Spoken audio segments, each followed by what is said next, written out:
안녕하세요. 한의학박사 박정훈입니다.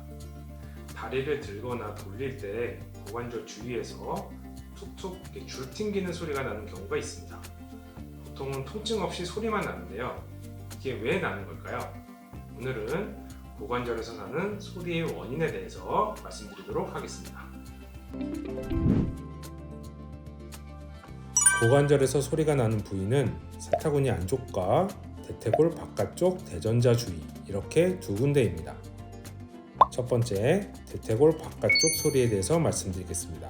장경인대는 사진에서 보는 것처럼 골반, 장골릉 바깥쪽에서부터 엉덩이 바깥쪽 대전장, 대퇴부 바깥쪽을 거쳐 무릎 아래 비골두에서 멈추게 됩니다. 그리고 골반에서는 대둔근 상부, 중둔근, 대퇴근막장근과 근막으로 연결되어 있습니다. 즉, 엉덩이부터 무릎 아래까지 몸의 바깥쪽에 있는 굉장히 길고 튼튼한 인대입니다. 이 장경인대의 역할은 무엇일까요? 인대라는 건 근육처럼 늘어났다 줄었다 하는 조직이 아니에요. 안정화시켜주는 조직입니다. 즉, 바깥쪽에서 버텨주는 역할을 합니다.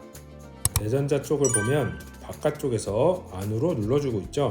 그러면 고관절이 안정이 되는 거예요. 그리고 자세에서 예를 들면 이렇게 한쪽 다리를 들고 있을 때 장경인대와 그와 연결된 근육이 하는 일은 이걸 세워서 버텨주는 거예요.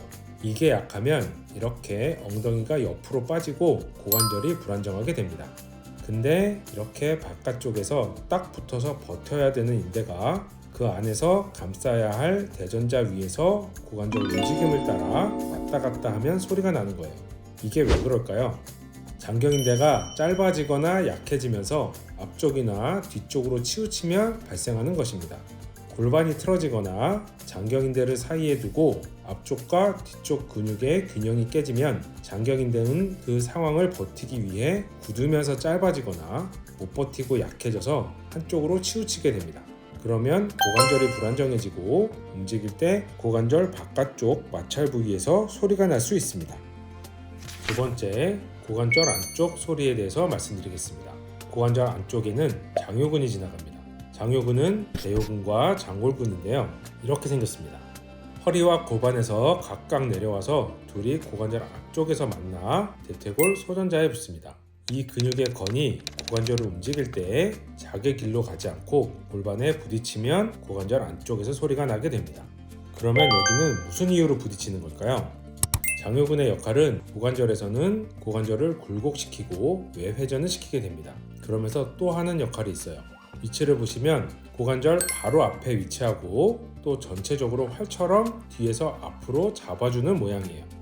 즉, 고관절을 앞에서 안정시키는 역할을 하게 됩니다. 이 장요근이 앞에서 잘 버텨줘야 고관절이 관절 안에서 안정적으로 움직이게 됩니다.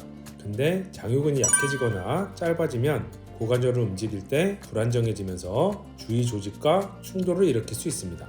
그러면 소리가 나는 거예요. 장요근이 약해지거나 짧아지는 원인은 굉장히 다양합니다. 횡격막, 복부장기, 골반 내 장기, 대둔근 등 굉장히 여러 가지 원인으로 안 좋아질 수 있고 그것이 움직일 때 소리로 나타날 수 있습니다. 지금까지 고관절에서 나는 소리에 대해서 알아봤습니다. 보통은 통증이 없기 때문에 지금 당장 큰 문제가 되는 것은 없습니다. 그리고 특정 스트레칭이나 운동만 해줘도 그 소리는 줄어들 수도 있습니다. 하지만 이런 소리는 골반, 코어, 엉덩이 근육, 내부장기 등 어딘가 안 좋은 부위가 있고 그 이유로 골반 주위 근육의 균형이 틀어졌다는 신호입니다. 지금 당장은 별 문제 없지만 몸에서 가벼운 신호를 보낼 때 미리 체크하고 치료하면 나중에 올 수 있는 질환을 예방할 수 있습니다. 꼭 체크해보세요. 시청해주셔서 감사합니다.